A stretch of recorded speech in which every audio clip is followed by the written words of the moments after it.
দুধটাকে আমরা পাতিলে ছাঁকনা দিয়ে ভালোভাবে ছেঁকে নেব। ছেঁকে নেওয়ার পরে যখন ছাঁকা হয়ে যাবে আমরা ছাঁকনিটা টেনে নেব। তারপরে আস্তে আস্তে গরম করব। যখন দেখব যে আমাদের দুধটা ফেটে গিয়েছে, তখন নেট বা জাল দিয়ে আমরা দুধটাকে ছেঁকে নেওয়ার পরে ছানা পাবো। আমরা সেই ছানাটা পরিমাপ মতো চিনি দেবো আমরা, আমরা এখন ছানা বানাচ্ছি, আপনারা দেখতে পাচ্ছেন।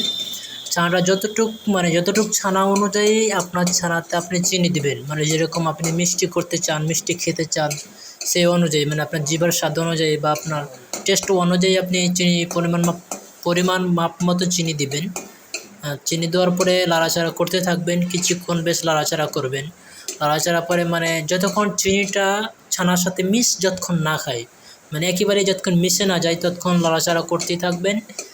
দেখতে পাচ্ছেন আমরা লাড়াচাড়া করতেছি। লাড়তে লাড়তে দেখবেন যে এক পর্যায়ে ছানার আইটেমটা চলে এসেছে, তখন আমরা চুলাটা বন্ধ করে দেব এবং এটা পাতিলে নিব। পিরিচে নেওয়ার পরে দেখবেন যে বেশ সুন্দর ছানা হয়ে যায়। এখন ছানা খাওয়ার উপযোগী, আপনারা খেতে পারেন।